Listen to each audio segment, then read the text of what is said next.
to acquiring your clients. And my job today, or my goal today, is to also help you find some sanity during this crazy season. So it is a week and 2 days away from Christmas. I am playing my cello in church with my son. We're actually singing together. It's this beautiful song, and I convinced him to sing with me. He has a beautiful little voice. So I'm playing, he's singing. We're practicing this week. My husband, I don't know if I've mentioned this on the channel before, but he's the bishop of our congregation, and he's all week he's been like, these people could really use some cheering up. These people should really use some cheering up. So I made 24 goodie plates yesterday. That was wild. This is the best part up here at the top right by my chin. It is pecan fudge. It's like praline fudge. That's what it's called. It's so good. Anyway, baked a ton. My closet is full right now of presents that have not been wrapped. In fact, I've hardly wrapped anything. I have a custom made gift I'm sending to my in-laws because they had their 50th anniversary this year, and it's not done, and it's not going to get there by Christmas. And I'm in that spot where it's like, wow, all the stuff is going on all the time. So I wanted to give you some tips, like how do you finish out the year strong and be able to create balance with the holidays? Oh, 2 other things. I have a birthday this week. My son is turning 8. My baby is turning 8. And it's my 20th anniversary this week too. So that's pretty exciting. And we had planned to do something cool for our 20th, and then COVID. So we are like going to go on a drive down a scenic route that we've never been on before and see what we find along the way. Those are our big romantic plans on Saturday. So what I want to just convey is, like, you guys, that's the reality of this month for so many entrepreneur moms, is that this month is a challenging one because there's so many different things going on, and they all feel really important, and we feel like we need to do them and do them well and create a magical experience, but we still got to finish our end of the year goals. So I'm going to give you some holiday sales tips and also some balance tips in order to help you be able to be successful at wrapping up the year.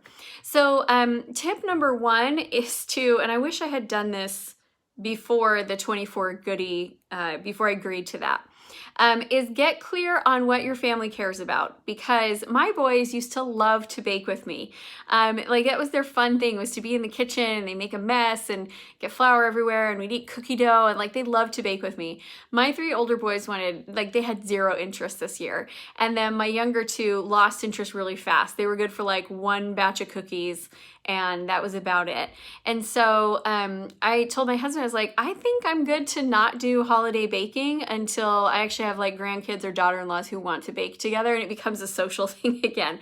And so be willing to ask for what's important to them and let go of the things that are not. Like, we could easily have gone and given cards and done Christmas caroling and saved myself hours, right? Like hours of time. So lessons learned, ask what your family cares about and spend your time doing those things. The other thing that I recommend is to plan your work days and plan your holiday prep days, because what's hard is when you're trying to intermix them both all the time. It's amazing what you can get done in one really focused day. So for example, yesterday was a holiday prep day, and I got 24 goodie plates made. Like, it was a lot of baking. Today is a business day, and I've gotten through a bunch of training modules on a course that I'm going through right now. I have done a training for my clients. I'm doing this video right now, getting ready to train one of my new team members next. I've got scheduled a bunch of interviews for some new hires that we're doing right now. So today has been a very productive business day. So what's really hard is trying to do a little bit of business, a little bit of holiday, and be present in either one. I feel like that's always a mess. So pick, is this going to be a business day or is this going to be a holiday, and plan what those days are. So that way you're not feeling guilt and you're not feeling pulled in 2 different directions. Okay.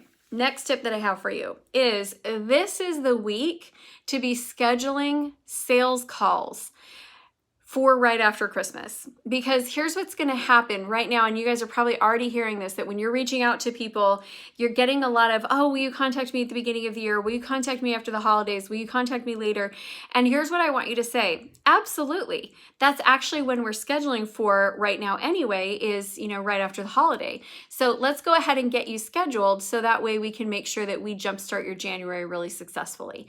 So this is the time to schedule the sales calls, because if you think about it, they're not going to want to probably hold an appointment. Sorry, I had a notification pop up. That looks awesome.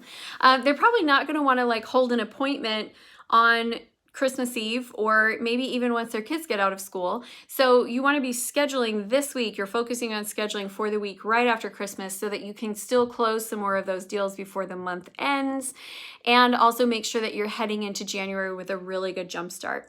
So you can still be closing sales this week, but it's probably going to come from people that you've have already been in your pipeline. So here's something that I'm recommending all of my clients do, is go back through all of your appointments for the year and look at everybody that was close but did not close, and that for whatever reason it fell through the cracks, and reach out to those people and see where they're at and see if you can help them, because that's a great way to go and tie up some loose ends. I spent a couple hours doing that last week, and out of that I got one person that said, I'm still not quite ready yet. I got another person that said, yeah, can we get on the calendar right after Christmas? Another person that we scheduled a meeting, and it just was, I think it was maybe an hour to 90 minutes. So I'm just kind of working my way back through the year, and I'm going off of my calendar and seeing who I had scheduled appointments with, and looking back and going, yeah, they were interested. I don't remember what happened. Why did we lose track? And so finding all of those people. Okay, another sales tip that I have is, if you are trying to hit that sales goal, and I really should have probably set up my phone holder instead of holding it, because you guys are probably I feel like I'm on a moving roller coaster. But so my other tip for you is, if you are really trying to hit your sales goal, you might want to consider offering an incentive if they buy this month versus if they buy next month. And what that would sound like is, hey, I'm working really hard to finish my sales goal for the year, and I know you were interested in X. We're actually holding a promotion this month where if you do X, you can get it for Y. And so what do you think? And those people who were kind of sitting on the fence and thinking, yeah, I want to do it, but I want to do it in January, they might be willing to say, let's jump in and let's do it now. So there you have it, my friends. Schedule your holiday time, schedule your work time. Go back through all of the people that they were close, but they just didn't quite close, and follow up with them. Fill up your schedule for the week after Christmas, and make sure that if you really want to hit a goal this month, if you're really still pushing, give some sort of an incentive for why they would do it this month versus next month. Another verbiage that you can use is, I'm so excited to work with you, and I know you were thinking January, and I'm not sure, the reasonings behind that, but if it doesn't really make a difference to you, it would actually make a big difference to me in finishing out my sales goal if we could get you in this month versus next. So what do you think? And then if it does matter to them, they'll tell you, and then we'll let you know. Anyway, I hope that you all have a wonderful holiday season. I hope that you're getting some good family time as this crazy year of 2020 winds down. I hope you're also giving yourself some introspection and some time to grieve all of the things that didn't happen the way you wanted to, that were disappointing this year, but also celebrate all of the various types of wins. And I wrote a blog post about this a couple months ago, that wins in 2020 look different than they did in other years. Your win might be woohoo, I'm still in business, I didn't close the doors. Your win might be, I only lost this much. Your win might be, I met my same numbers as last year. Your win might be, we're having the best year ever. I don't know what your wins look like, but I do know that most people's wins this year are looking different than what they had originally intended. So make sure that you celebrate them and go into next year carrying in the energy that you want. My word for 2020 was actually surrender, and I think I got a little more surrendering practice than I had intended. But my word for 2021 is transcend. And so I am excited to go into the new year, and just whatever situations come my way, I will find ways to be successful in there and to be happy in the middle of it. So That's it, my friends. I hope you have a wonderful holiday season, and we will talk soon. Thanks, everyone.